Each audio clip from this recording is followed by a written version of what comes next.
सुप्रभात बच्चों, कैसे हैं आप? हाँ, आपकी मनीषा मैम इतनी सारी पेंसिलें लेके खड़ी है। पेंसिलें नहीं दिखा रही हूं। आज का हमारा व्याकरण का जो विषय है वो इन पेंसिलों से जुड़ा हुआ है। कैसे? आप देख रहे हैं, मेरे एक हाथ में एक ही पेंसिल है और इस हाथ में बहुत सारी पेंसिलें। अरे, बोलते समय कैसे कहा मैंने? पेंसिल, पेंसिलें। आज का हमारा व्याकरण का विषय जो है वो यही है, एक और अनेक, जिसे आप इंग्लिश में क्या कहते हैं? One and many. हाँ, आज हम संज्ञा शब्दों के ऐसे रूप को सीखेंगे जिससे हमें उनकी मात्रा, मतलब वो कितने हैं, इसका पता चलता है। ऐसे शब्द जिनसे हमें कितनी है मात्राएं या उनका कितनी संख्या है, कितने नंबर हैं, ये मालूम पड़ता है, उन्हें हम कहेंगे एक और अनेक। एक वचन, बहुवचन, one and many, singular and plural. तो यहां आप देख रहे हैं एक पत्ता और बहुत सारे पत्ते। किस तरह से कहा मैंने?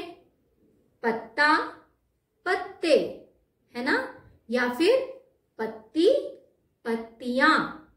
यस, इसी तरह से हमें शब्दों के द्वारा ये मालूम पड़ता है कि वस्तु या कोई व्यक्ति एक है या अनेक हैं, बहुत सारे हैं।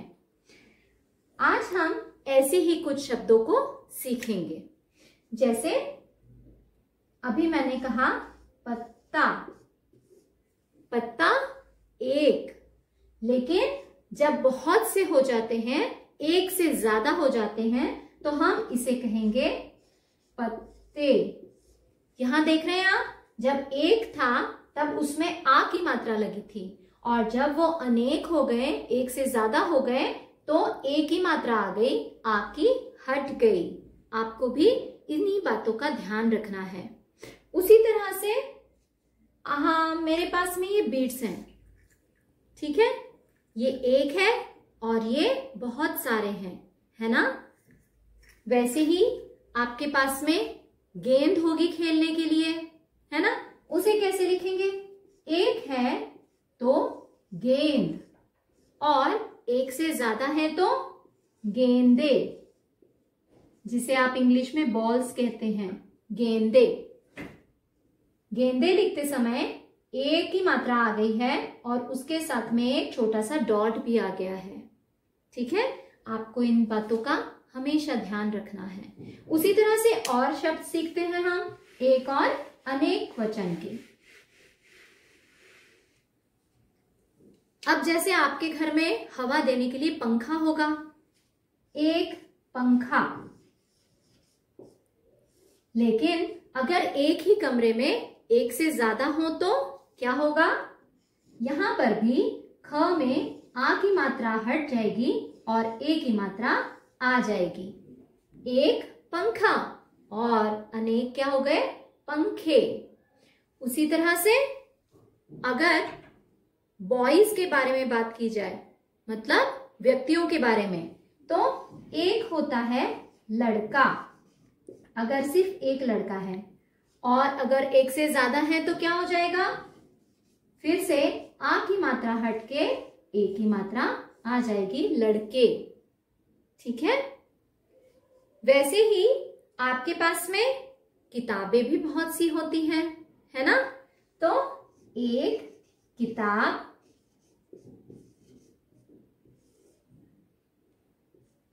एक से ज्यादा, यहां पे ब में एक ही मात्रा जुड़ जाएगी, किताबें, और एक ही मात्रा के साथ ये बिंदी भी आएगी, क्योंकि बोलते समय हमारा कैसे उच्चारण हो रहा है?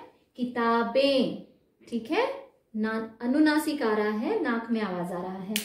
उसी तरह से और नए शब्द जानते हैं। आजकल सबके पास में बहुत सी गाड़ियां होती हैं, है ना? ठीक है? गाड़ी का क्या बनता है वो देखते हैं अनेक वचन में। गाड़ी, एक गाड़ी, और एक से ज्यादा हो तो गाड़ियां, गाड़ियां। एक गाड़ी और अनेक गाड़ियां। अब यहां आपको क्या डिफरेंस दिखाई दे रहा है? यहां पर है बड़ी ई की मात्रा, और वही अनेक हो गई, एक से ज्यादा हो गई, तो बड़ी मात्रा छोटी ई की मात्रा में बदल गई, और उसके साथ आ गया य में आ की मात्रा और चंद्र बिंदु। ठीक है। अब आपको आपके घर के पास के बगीचे में तितली दिखती होगी, है ना? एक तितली, और अगर एक से ज्यादा हो गई तो तितलियां। हाँ, सही सीखा आपने, तितलियां। लेकिन इन्हें लिखेंगे कैसे? फिर से ये जो बड़ी ई की मात्रा है वो यहां पर छोटी ई में बदल गई, और यहां पर य और आ की मात्रा के साथ चंद्र बिंदु आ गया। पता है बच्चों, कुछ शब्दों में तो हमारी ये बड़ी ई की मात्रा छोटी ई की मात्रा में बदल जाती है, लेकिन जहां मात्रा ना हो वहां कैसे लिखेंगे? अब कौन सा त्योहार आ रहा है?